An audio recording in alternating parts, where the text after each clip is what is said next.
Welcome back to Newsmaker Live. We're discussing men's issues, and International Men's Day is coming up on the 19th of November. That is this Monday. St. Lucia is playing a big part in it. Last year, for International Men's Day, the observance, we had a 10,000 men's march, 10,000 men march. But then, you know, the numbers, as we discussed earlier, were very disappointing. The question that I had before we went to break, the march. Well, what is the real significance of a march in our modern society?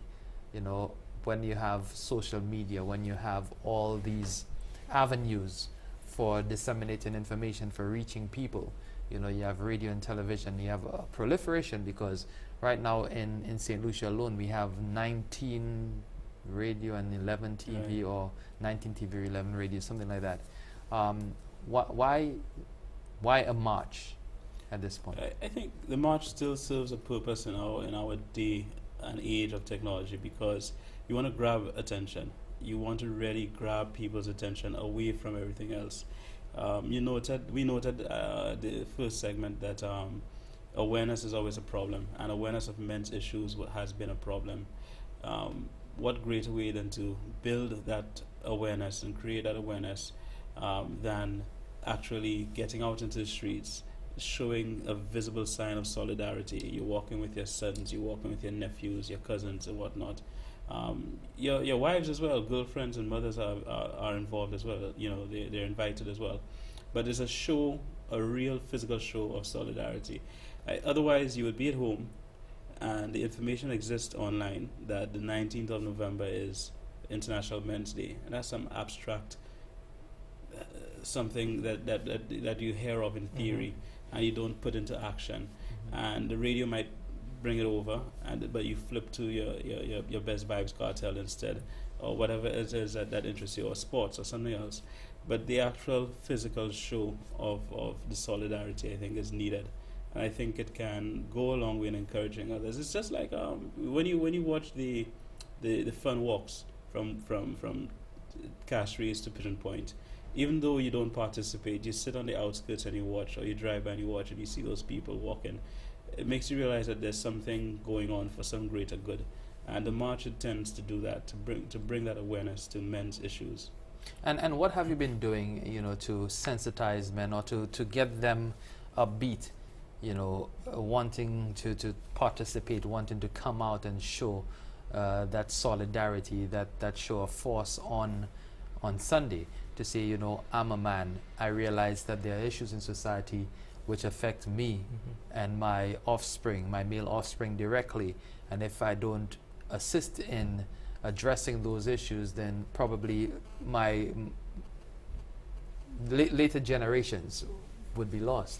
Yeah, we've been doing pretty much over the media in advocating and promoting the Lucian Men's March. Radio, we've done some radio shows. We are planning to do some advertisement on television shortly. We have actually we had a jingle competition, and in the competition, the winner of the competition, the jingle was used as the production of the advertisement, you know, to sensitize people and men to attend the march.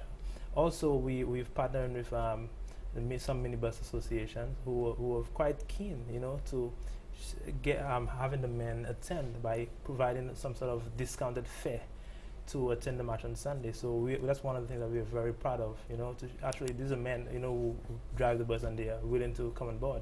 And it's very exciting for me, you know, to see that, you know, that kind of cooperation is there. We also had the poster competition as well.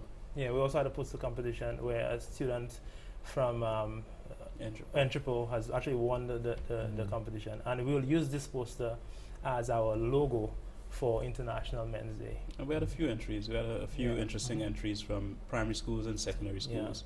And so they themselves would have been made aware of the theme and worked around the theme for International Men's Day. Now, I'm sure that you have set yourself targets, you know. I mean, in any planning, in any strategic planning, there must be targets set. What targets have you set for yourself come Sunday, and, you know, probably for the rest of the week? Because also, as I said earlier, Tapia Hospital is having this free screening. You're having one on the Sunday in Grand Riviere Dennery as well. We had one. Or you had one? Yeah. Okay. We had it on the 11th. That's Sunday gone Mm. at Grenivier. We also on Sunday after the match we'll be having screenings at the Mindufuli Park. Mhm. Different health organizations will be there to provide screening. The Diabetes and Hypertension Association. We have the health primary health service care will be there as well to assist in those sort of screening. Mhm. And also even throughout the week. The primary healthcare service throughout the island from the 19th to about the 30th would be in different areas. I know they'll be in Soufre, they'll be in Dennery, they'll be in Granivier. There's several places that they will be where they'll be providing screening for men, you know. And also, like you mentioned, Tapion as well. So, you can see there's a great emphasis on men's health, not only by the Division of Gender Relations, but a lot of other agencies, they are coming on board and really pushing this and really making this event successful. And the targets? Yeah. The targets?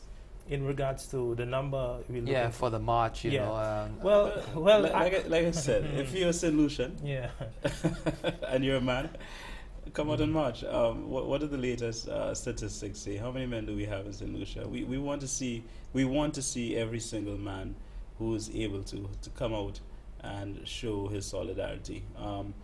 We have a few hundred shirts printed, and we expect we expect that we should be short of shirts to give out come Sunday.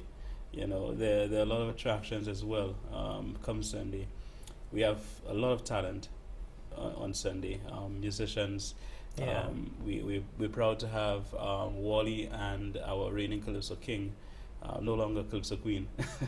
Yeah. Nintas. Nintas, yeah. right? They're also going to be featured. They promise to have some exciting performances, and our feature speaker also we're excited to have is Mr. Damian Greaves, who will be flying in to address the crowd. So there's a lot of attraction for Sunday. Food and drinks on sale, and make it a family day. The children will have fun. I think we have some entertainment for the children as well. Yeah. So it's promising to be a fun-filled day, and everybody really should make an effort to come up to Castries and be a part of it. With the numbers, I mean, we're looking to have a couple of hundreds of men to march, maybe over that, maybe 700 men. That's probably what we're looking at. But I think the main goal is for advocacy of men's health. Throughout the week, I mean, to me, if the men could get their screening done, because this is a serious problem that we have with our men. If they are aware of, we want to make them aware of their health situation and that they may take some actions, towards that. I think to me that's one of the major goals, with the International Men's Day. Not only to get a great number, although we want the number, but we really want the awareness that, it could reach the consciousness of men. Well, I mean, the numbers would be an indication of the awareness that has Yeah. been generated, as far as your advocacy is concerned. Yeah. When you have numbers coming out, it would indicate that men have actually listened to the message and are responding. Right. I think it's more important to respond than to just listen or hear. Right. There is a school of thought. There has been a school of thought that women are a minority group, but it would appear that women are taking over in all aspects of our society. In the courts, women are taking over in government. Women are taking over in the homes as well. Is it wrong? Is that notion totally incorrect right now that women are a minority group? I wouldn't say that women are taking over. I would say that women have been advancing their cause, and justly so. And it's up to women to continue to do that, and it's up to men also to realize where they need to pick up their slack. You could hardly say that women have taken over government, for example, because they're still a minority in terms of numbers. But they're certainly making their voices heard, and that is to be commended. The issue, I think, is that as women excel and they break barriers, and then men need to also realize that, listen, I too have a responsibility, so that my responsibility can't now be shirked because a woman is handling things that they didn't used to handle 10 years ago. Parenting is a simple example of that, so that women are now not more than just caretakers, they're also providers, they're also economic partners. That doesn't mean that the man should lay aside and shirk his economic responsibility or his parenting responsibility. He has an equal role to play. So there needs to be a marriage, pardon the pun, but it needs to be a proper marriage between the two. At the Division of Gender Relations, one of our key focus is to create a level playing field for both men and women. I mean, you can, like I said, it is true women have made some significant strides over the past couple of decades, and men have just been on the standstill. But what we're trying to do is trying to raise the advocacy so that men, so we can try and redress, the situation with men in the society, in families, crime, education, health. These are the areas that we are looking at, and we're hoping that we'll be able to, shed some light on that and be able to, and like we say, empower the men, so that they be able to come to the table and take on the responsibilities which they have been lacking in, and the women have been making some good strides. I think even this morning I look at the news and I noticed that I think there's a policy in Europe where in private firms, I think with the women, the amount of women there, at least there should be 40% of women on the board of those companies, and there'll be penalties if that is not so. So even in policy and legislation, you can see that the women are making the strides there, even in Europe.